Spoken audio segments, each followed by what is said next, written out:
আমরা অনেক সময় এখানে বসে ঢাকায় বসে অনেক সিদ্ধান্ত নিই, সেটা জেলা পর্যায়ে গিয়ে কিভাবে প্রকাশিত হয়, কিভাবে এটা ইমপ্লিমেন্টেড হয় জানার কোনো সুযোগ থাকে না আমাদের। যেমন আমরা বারে বারে কথার মধ্যে আসি জন্ম নিবন্ধন, এটার কোনো মা বাপ আছে বলে আমার মনে হয় না। নিয়ম আছে কিন্তু মা বাপ নাই। আমি মধ্য বয়সে কিংবা শেষ বয়সে কোথাও যেতেছে, একটা পাসপোর্ট দরকার, পাসপোর্ট করা হয়নি, জন্ম নিবন্ধন নাই বলে জন্ম নিবন্ধন লাগবে, আমার আমলের জন্ম নিবন্ধন কে করতো জানিও না, ইত্যাদি ইত্যাদি। কিন্তু পাওয়া যায়, পয়সা দিলে ঠিকই চলে আসে। পয়সা দিলে যখন ঠিকই চলে আসে, তাহলে পয়সা না দিলেও আসার কথা। এই সিস্টেমটা আমরা করতে পারছি না কেন? এটা তো একজন নাগরিকের অবশ্য প্রাপ্য, আমার জন্ম সনদ। সরকার ব্যবস্থা করতে পারে না এই বলে অজুহাত দিয়ে তো চলবে না, নিশ্চয়ই ব্যবস্থা আছে, কিছু একটা করতে হবে। ওই যে বললাম, যে টাকা দিলে করে দিতে পারে, সেটা সরকার কেন পারবে না? কাজে আমাদেরকে সেই ব্যবস্থা করতে হবে। জন্ম সনদ তার প্রাপ্য যে কোনো সময় যে বয়সে চায় তাকে দেবার ব্যবস্থা করতে হবে। কি করতে হবে? ওই যে বললাম, সৃজনশীল হতে হবে, এটা থেকে আমরা নিয়ম বের করতে হবে, কারণ ওইটার উপরে সমস্ত কিছু নির্ভর। সেই জন্মসূত্রে আমি বাংলাদেশি, এটার একটা প্রমাণ, দালিলিক প্রমাণ। এই দলিল দিয়ে আমি ভবিষ্যতে যা কিছু করি। ওইটা না হলে এনআইডি পাওয়া যাচ্ছে না, এনআইডি না হলে পাসপোর্ট পাওয়া যাচ্ছে না, সব আটকে গেল সবকিছু। আমরা বলছি যে এটা সবার একই সঙ্গে তার সমস্ত কিছু হতে হবে। যদি আমার জন্ম সনদ থেকে থাকে, তাহলে আমি এনআইডি পাবো। এগুলো এখন অনলাইন পাওয়ার কথা, আমরা অনলাইন পাচ্ছি কিনা?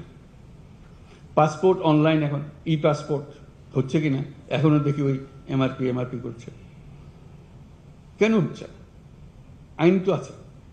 আমি বলছি রাতারাতি সব হয়ে গেছে, এটাও আমি আশা করি না। শুরু তো করতে হবে, সে কথার কাজটা করা, যে আমার এখানে আমার জেলাতে এমআরপি আর হবে না, এখানে সব ই পাসপোর্টে নিয়ে যাবো আমি। যেহেতু আমাদের এই টিমের কাজ, যে টিম এখানে আমরা বসে আছি, এখানে আইন বানানো হয়, এটা আইন খাটানো হয়, নিয়ম মানা হয়। এগুলোতে আমরা কিভাবে যাব? একটার থেকে একটা আমরা উত্তরণ কিভাবে করব?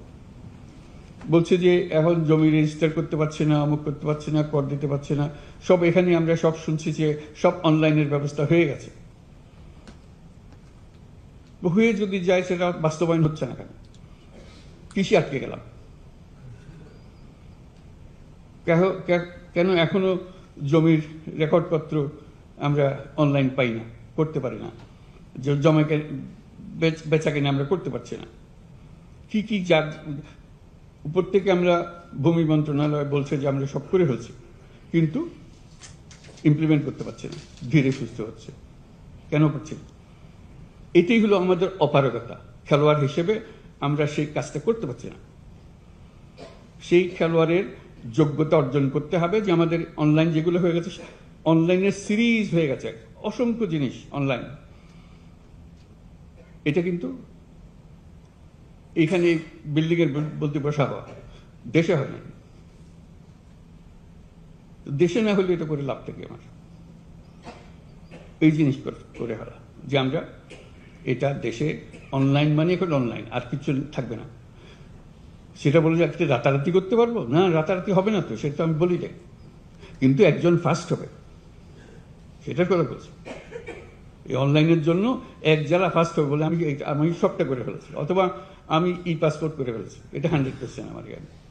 আমি জমির যত কাজ আছে সব অনলাইন করে ফেলেছি, ফার্স্ট হয়েছি আমি। এটা তো হতে পারে, আমি সেকেন্ড হতে পারি, থার্ড হতে পারি, আমি লাস্ট হতে পারি। হবে না সে কথা ঠিক না। যাদের মধ্যে হয়েছে তারা কে কোন স্তরে আছে, এটাতে আমার যোগ্যতা, আমার কৃতিত্ব। এই বয়সে আমি দেশের এই টিমের, গভর্নমেন্ট সরকারের টিমে যুক্ত হয়ে কি কাজটা সমাধান করে দিলাম, আমার কন্ট্রিবিউশনটা কি? একটা হলো ঠিক আছে আমি করে ফেলেছি, তাদের বুঝ দেওয়া দরকার, বুঝ দিয়ে দিয়েছি, সেটা এক জিনিস। একটা হলো আমি কি করেছি বুঝ দেওয়ার বাইরে, যেটা আমার থেকে হোক, সেই আমিটাকে আবিষ্কার করা, অর্জন করা, সেই জিনিসগুলো সেগুলো হলো চ্যালেঞ্জ, সেগুলো হলো আজকে সেই সুযোগ।